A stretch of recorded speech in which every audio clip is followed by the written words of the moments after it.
تعالي ما اقولك على سر بقى، سر بجد يخليكي قويه، ولما يجي الذنب ولا يجي الشيطان ولا الوسوسه ولا النفس ولا الدنيا ولا هوا تبقي قويه وتقولي اني اخاف ان عصيت ربي عذاب يوم عظيم.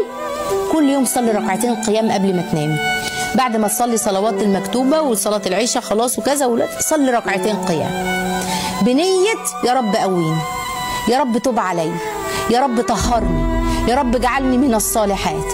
اخر مره يا رب، يا رب والله انا عايزه طريقك، يا رب والله يا رب انا عايزه اشوف نور وجهك يوم القيامه ولذة النظر لوجه، عايزه اكون مع النبي عليه الصلاه والسلام، عايزه اكون مع الصالحين. اقسمت عليك باسمك الاعظم الاحب الا رددتني يا رب، ما تردنيش. اقسمت عليك الا غفرت لي يا رب، اغفر لي يا رب، تب علي يا رب، خدني في رحابك وجنابك وانسك وتقواك يا رب.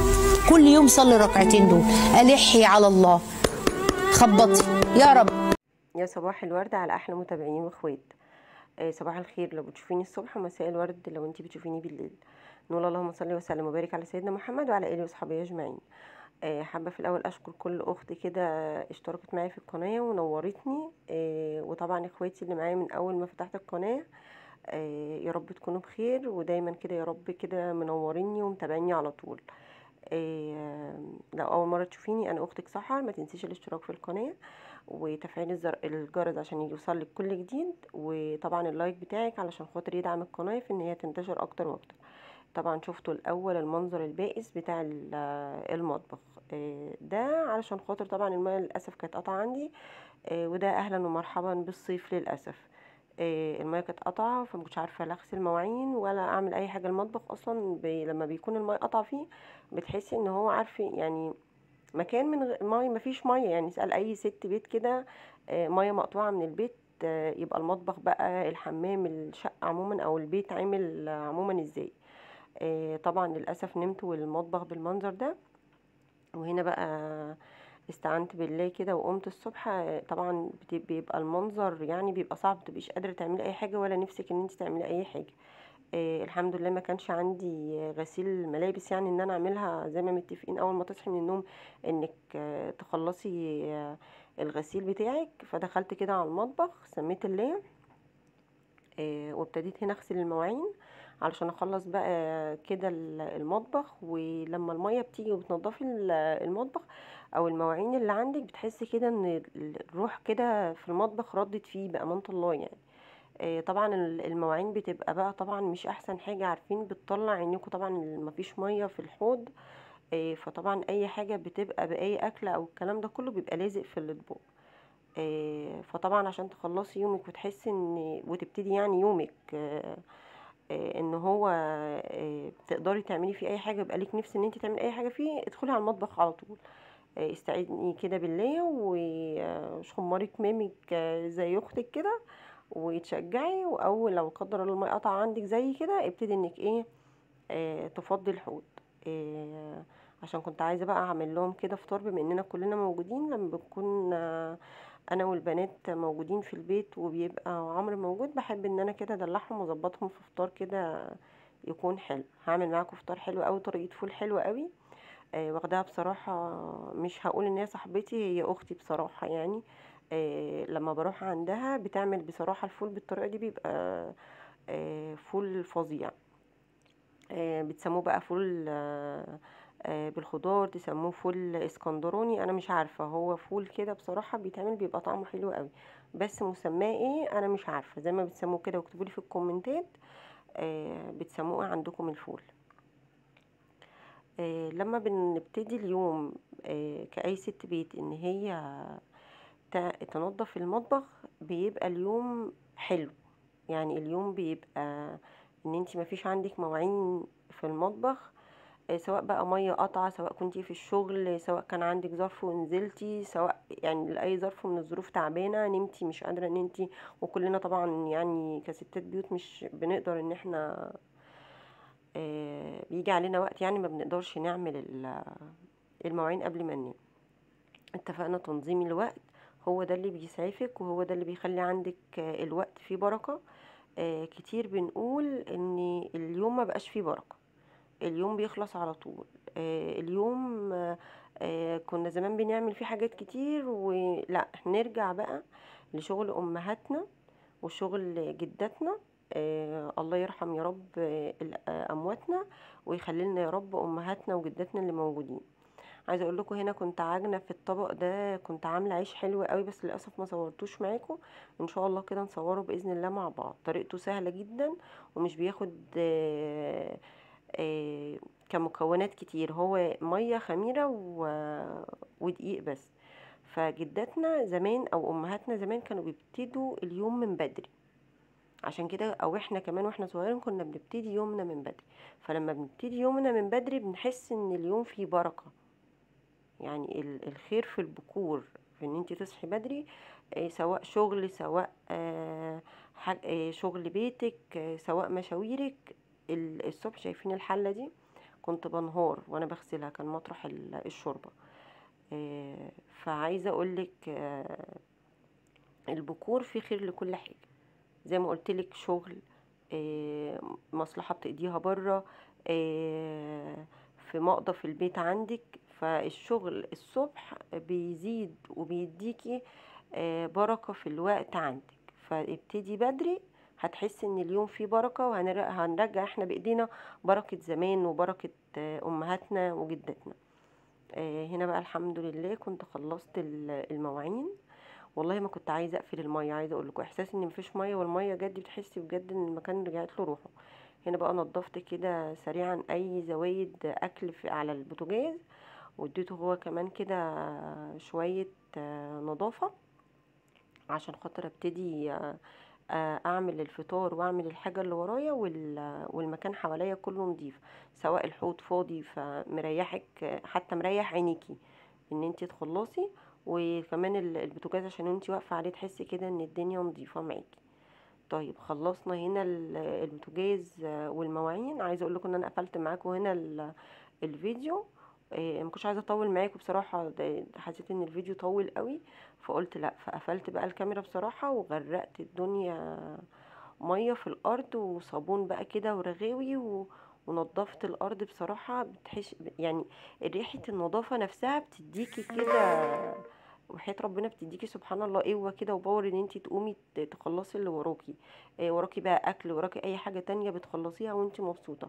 طالما المكان معاكي نظيف وكل حاجه نظيفه، بتبقي مبسوطه ان انتي تعملي كل حاجه وانتي مش متضايقه، وانتي مش متأزمة نفسيا بجد. وحياة ربنا المكان لما ما بيكونش نظيف بجد بيتعب نفسيا. يعني دخلي واحدة كده مثلا المطبخ والمطبخ نظيف، بصي على وشها. دخلي نفس الشخصية دي المطبخ وفي مواعين والدنيا مكركبة والمية قطعة بقى والكلام ده كله، اتفرجي بقى عليها بتبقى عاملة ازاي. حياة ربنا تبقى اصلا داخلة مش يعني مش طايقة حتى تعمل اي حاجة. زي ما قلنا ان احنا نبتدي يومنا بدري، فهتلاقي ان اليوم الحمد لله فيه بركة وفيه خير، وقادر انك تعملي كل حاجة. بصوا شايفين اللمعان، شايفين النظافة. طب شامين ريحة النظافة، طب حاسين الاحساس هنا اللي انا حاساه. الواحدة بجد نفسها تبقى المطبخ بتاعها نضيف كده على طول. هنا طبعا مالية كمية ازاز لان خايفة طبعا المية تقطع تاني. ولما انا مش يعني للأسف مش بكون مالية للأسف او مخزنة مية يعني. بس هبتدي بقى لان كده مش نافع، شكل الصيف داخل علينا كده بالحلويات بتاعته. ادي الصيف، والناس اللي بتحب الصيف على ايه. هو طبعا بيبقى ليه مميزات ولا عيوب، بس احنا للأسف في مصر ما بقاش الصيف، او عالميا يعني ما بقاش الصيف صيف زي وقتنا زمان، ولا للأسف بقى الشتاء زي الشتاء زمان. هنا بقى ابتديت اول حاجه طبعا خلاص، اللي متابعني يوميا او اللي متابعني من هنا في القناه عارف ان اول حاجه اعملها لازم اغلي اللبن. يعني لازم اغلي اللبن. الفطار يعني بالنسبه لي يعني شاي بلبن. وجبت لهم هنا فول، بس مش انا اللي مدمساه، ان شاء الله في الايام الجايه نبقى ندمس مع بعض فول. عاده بدمس فول اغلب الوقت بيبقى في رمضان بس، او والدتي ربنا يديها الصحه بتدمس وانا باخد منها بصراحه. ابتديت هنا بقطع البصل، وكمان فلفل الوان، فلفل اخضر، فلفل حامي، فلفل بارد زي ما تحبي. انا هنا حطيت على الفول قرنين فلفل احمر واخضر وقرن حامي. وبصلايه كده متوسطه او اصغر كمان من متوسطه، وطبعا بيبقى على حسب او مقدار الفول عندك. وبعد كده بقى طبعا زيت. عايزه تحبي تحطي كمون حطي، عايزه بتحبي تحطي ما تحطيش، يعني براحتك. فلفل اسود او كمون. شطه والزيت بقى وليمون بقى. اللي بيظبط الفول اللي بالبصل والفلفل ده ليمون. 3 ليمونات، ليمونتين بس يكونوا كبار كده وحلوين، هيغيروا طعم الفول، هيخلوا الفول فظيع. بصي بقى هنا بقى، عارفه بحس ان اللبن بيغفلني والله العظيم. مين اكتبوا لي كم مره اللبن فار منك في الكومنتات، يا نهار ابيض، هتلاقي كل الستات اللبن فار منها. هنا بقى حسيت ان الطبق، او يعني الطبق كان كبير اصلا في سوري، الطبق كان صغير. الطبق كان صغير هنا على الفول، فهقلبه او هحطه يعني في طبق تاني. وهنا بقى كانت بنتي الكبيره هتجيب لي طبق كده، قالت لي اعملي فيه بيضتين كده، فهعمل لها كده بيضتين بالسمنه البلدي. اهو هنا بقى البيض ده، عارفين ريحه زمان واكل اهالينا زمان قبل الاومليت وقبل بيبقى بالخضار ولو طبعا الحاجات دي من زمان، بس احنا يعني الاومليت طبعا من زمان، بس انا بتكلم ان اهالينا كانوا بيعملوا لنا كده، اللي هو بقى تحطي كده معلقه السمنه البلدي وتحطي البيض، وبعدين تديله تقلبتين، شويه كمون، فلفل، ملح. ده اللي كان اهلنا زمان او متعارف وقتها يعني. البيض ابو سمنه ده كان حكايه، كان خرافي بصراحه. لو وصلتي معايا لغايه هنا وعجبتك الفيديوهات بتاعتي، ما تنسيش الاشتراك في القناه وتفعيل او ضغط على الجرس عشان يوصلك كل جديد ان شاء الله من الفيديوهات اللي جايه دي، عشان روتينات بقى العيد وفرش العيد ان شاء الله باذن الله. واللايك بتاعك. الفول كان فظيع، اتنسف. عايزه اقول لكم كنا عاملين جبنه بالطماطم، بس للاسف ما صورتهاش. بعد ما خلصنا بقى وكلنا كده والدنيا خلاص بقى، عمرنا بقى الطاسه زي ما بيقولوا. طلبت بنتي الصغيره مني كيكه، فعملتها لها. انا كنت عملت معاكم كيكه قبل كده على القناه. هتجيبي بس كل مره جددي ان انت تجيبي طريقه جديده. لا هزود هنا حاجه، هزود هنا حاجه. بس اهم حاجه تتاكدي من المقادير بتاعتك. واهم تركه من تركات نجاح الكيكه ان المقدار كله بنفس الكوبايه. يعني دي اهم حاجه، نفس الكوبايه هتظبط معاك المقدار. قبل ما تبتدي في اي حاجه شغلي الفرن. ما تشغليش الفرن. سوري، ما تفتحيش الفرن على مره واحده على الكيكه قبل ما تستوي، فهتهبط منك. وما تطلعهاش من الفرن على حاجه في تيار هوا، فبرضه هتهبط منك. مقدار الكيكه 4 بيضات وكوبايه سكر وفانيليا. انا هنا حطيت فانيليا برتقال. ممكن تحطي عادي اللي هي الساده. بتضربيهم كويس قوي، بس انا هنا المضرب كان بعيد بصراحه عن الكاميرا، فكنت بضرب واجيبه لكم تاني. 4 بيضات، كوبايه سكر، فانيليا، وبعدين كوبايه الا ربع من الزيت والزبده. عايزه تستبدلي بزيت خالص من غير الزبده براحتك، بس الافضل تحط زبده علشان خاطر بتدي للكيكه طعم احلى لما بتكون بالزيت بس. وبتحطي كوبايه لبن دافيه، او كوبايه زبادي بنفس المقدار، او لبن. انا كان عندي هنا اللبن راب بصراحه، فانا رحت جايبه اللبن الرايب بتاعي مقداره الكوبايه وحطيتها. بضرب طبعا اهم حاجه البيض بالسكر، بتضربي كويس قوي لغايه ما يبقى فاتح، وبعدين بتنزلي بالكوبايه الا ربع الزبده او الزيت، وبعدين اللبن الرايب او اللبن الدافي. لو لبن دافي، يعني لو لبن يعني مش رايب منك، او كوبايه زبادي كامله بنفس المقدار، وتضربيهم كويس قوي مع بعض.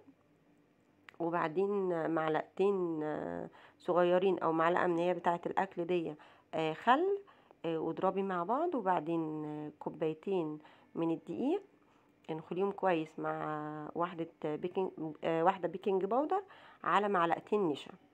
تمام، نخليهم كويس، وبعدين انزلي واحده واحده كده وقلبيهم بالراحه.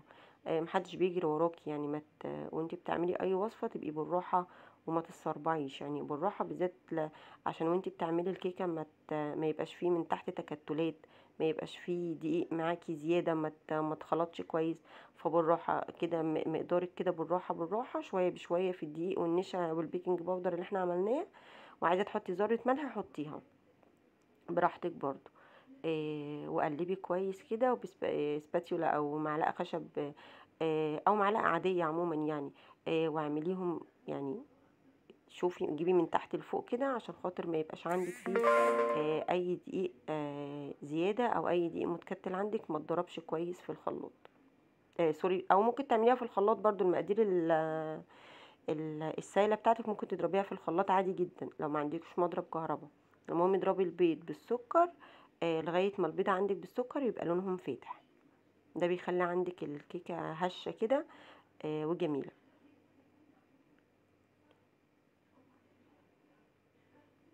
وقولوا لي ايه اكتر حاجه بتحبوها في الفيديوهات، ولو في حاجه معينه او وصفه معينه عايزين نعملها قولوا لي في الكومنتات ان شاء الله نعملها. هنا المقدار بتاعي كان كبير عن القالب اللي انا عملت فيه، فخدت الباقي وحطيته في قالب تاني صغير وحطيتهم مع بعض. بتخبطيهم كده خبطتين، طبعا بتبقي دهنه الصينيه او القالب بتاعك. طالعه تحفه وحياة ربنا، الف هنا وشفا. جربوها واكتبوا لي في الكومنتات. ولو وصلتوا معايا لغايه هنا شكرا جدا. دمتم في رعايه الله. اشوفكم في فيديو جديد. مع السلامه.